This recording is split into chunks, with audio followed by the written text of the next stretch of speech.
I studied the 10 most powerful empires over the last 500 years and the last 3 reserve currencies.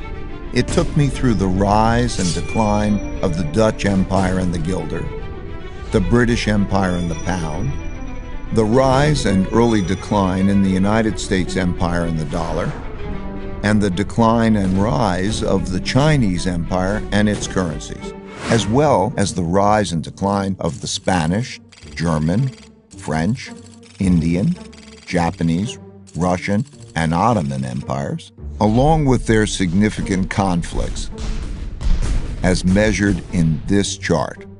To understand China's patterns better, I also studied the rise and fall of Chinese dynasties and their monies back to the year 600. Because looking at all these measures at once can be confusing, I'll focus on the 4 most important ones: the Dutch, British, US, and Chinese. You'll quickly notice the pattern. Now let's simplify the form a bit. As you can see, they transpired in overlapping cycles that lasted about 250 years, with 10 to 20-year transition periods between them. Typically, these transitions have been periods of great conflict because leading powers don't decline without a fight. So how am I measuring an empire's power?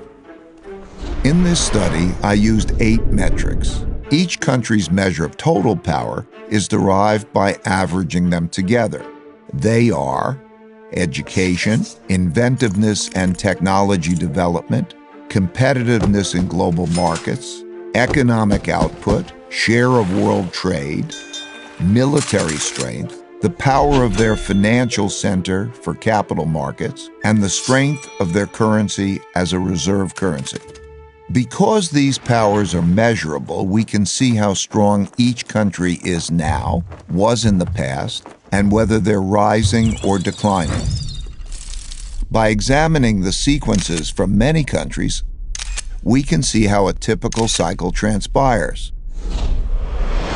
And because the wiggles can be confusing, we can simplify it a bit to focus on the pattern of cause-effect relationships that drive the rise and decline of a typical empire. As you can see, better education typically leads to increased innovation and technology development, and with a lag, the establishment of the currency as a reserve currency.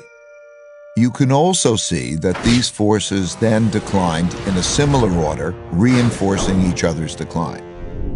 Let's now look at the typical sequence of events going on inside a country that produces these rises and declines. In a nutshell, the big cycle typically begins after a major conflict, often a war, establishes the new leading power and the new world order. Because no one wants to challenge this power, a period of peace and prosperity typically follows. As people get used to this peace and prosperity, they increasingly bet on it continuing. They borrow money to do that, which eventually leads to a financial bubble. The empire's share of trade grows, and when most transactions are conducted in its currency, it becomes a reserve currency, which leads to even more borrowing. At the same time, this increased prosperity distributes wealth unevenly, so the wealth gap typically grows between the rich haves and the poor have-nots. Eventually, the financial bubble bursts, which leads to the printing of money and increased internal conflict between the rich and the poor, which leads to some form of revolution to redistribute wealth. This can happen peacefully or as a civil war. While the empire struggles with this internal conflict, its power diminishes relative to external rival powers on the rise.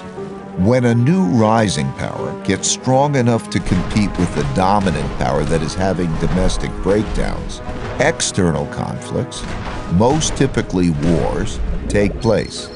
Out of these internal and external wars come new winners and losers.